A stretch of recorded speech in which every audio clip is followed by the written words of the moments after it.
Annihilation. Annihilation. Annihilation. Annihilation. Annihilation. Annihilation! 1 minute at a time. To remain positive, impossible. How far I will take myself down. How hard I am riding on this escape route out of here, spiraling out of control. Please take me away. To be me is to be in hell. I am always searching in the dark. Why, when you have lost all hope, do you believe you can see through it all? I will never get these wasted years back. All that abuse and pain cannot touch me as I am floating away. The girl I was, I no longer know. I keep blindly trampling on her. She needs me and her cry remains, though I cannot reach far enough to retrieve her to health. She's in pain, she's scared and lost, and all that comes easy is the urge to destroy. Lead them down this sick, stale path I'm traveling on. I'm alone. I can't keep my head up. Who am I? Who the hell have I become? Bouncing around, hoping to find a resolve, a friend, a cure to my disease. Nothing matters to me now. I am completely lost. Dear Asha, self-destruction. As the destruction is quickly taking a dark turn, there is some visual irony in Lena being well lit when everything around her is dark. She stands inside the gate hut with Ventress. It is late at night. Lena has asked why Kane volunteered for a suicide mission. Never mind that she herself volunteered for that same mission. Second to, we are close on Ventress from her left. She is backlit from a lamp just to the left of frame. There is little light behind her, and while we can make out the post behind her that supports the roof of the small hut, she mostly blends into the darker right half of the frame.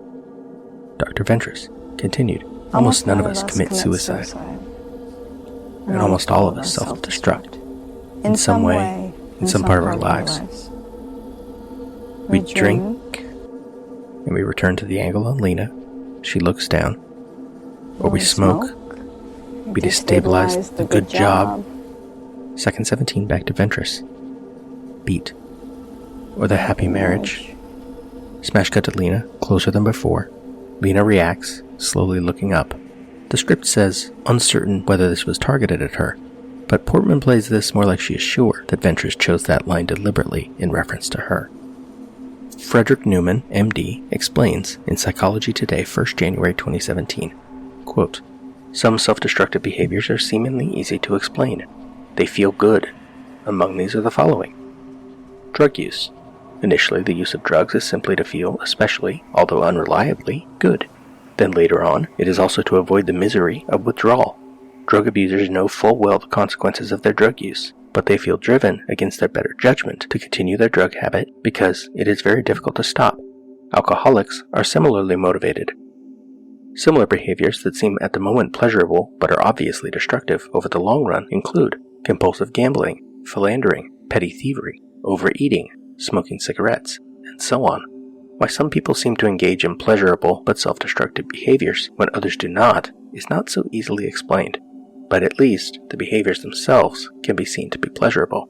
It seems that for these individuals, pleasures that are immediate outweigh suffering that will occur inevitably down the road. End quote.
Second 24, we are back on Ventress.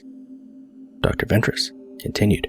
But these aren't decisions, they're a deadly sin that would so jeopardize my immortal soul as to place it, if such a thing were possible, even beyond the reach of the infinite mercy of the most merciful and most terrible God.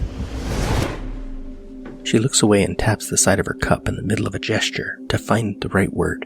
Then she returns her attention to Lena. Their impulses. In fact, probably better equipped to explain this than I am.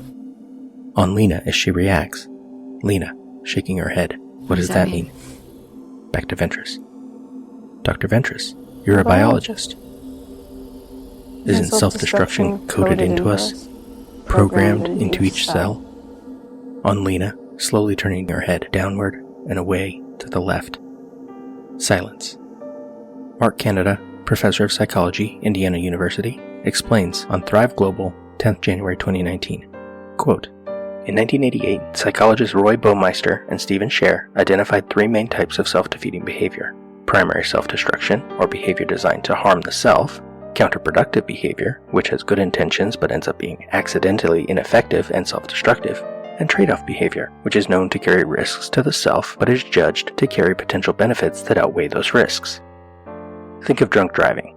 If you knowingly consume too much alcohol and get behind the wheel with the intent to get arrested, that's primary self-destruction.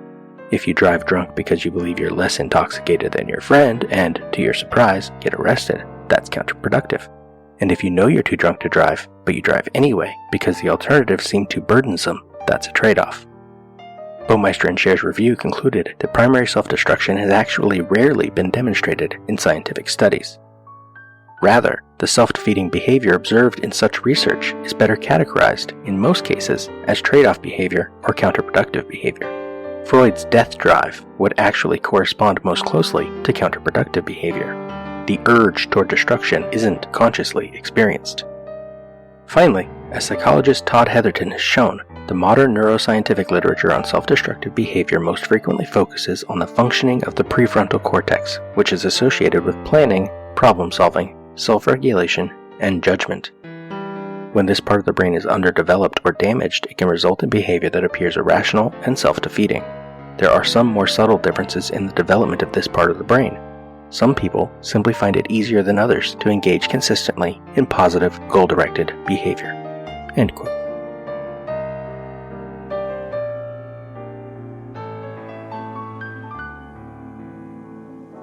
In the script, Dr. Ventress shrugs.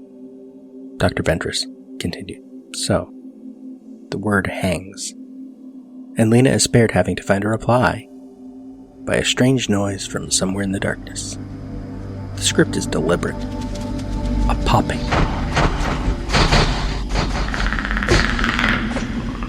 A tearing.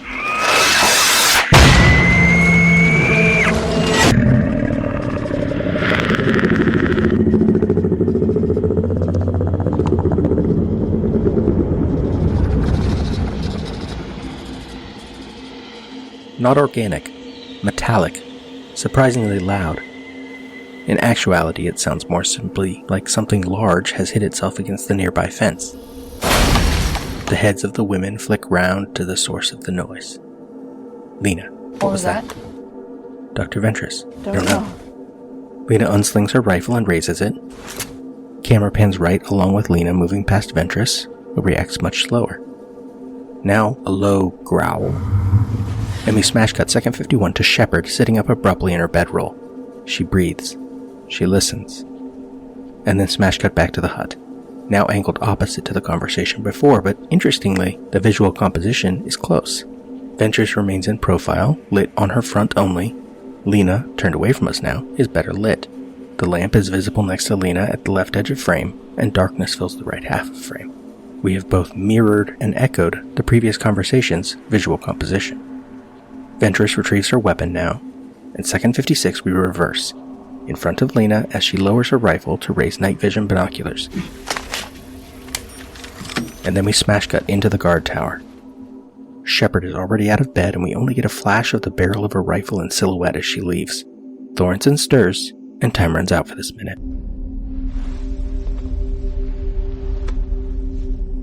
We spoke. What was it we said? Wordlessly watching, he waits by the window and wonders at the empty place inside.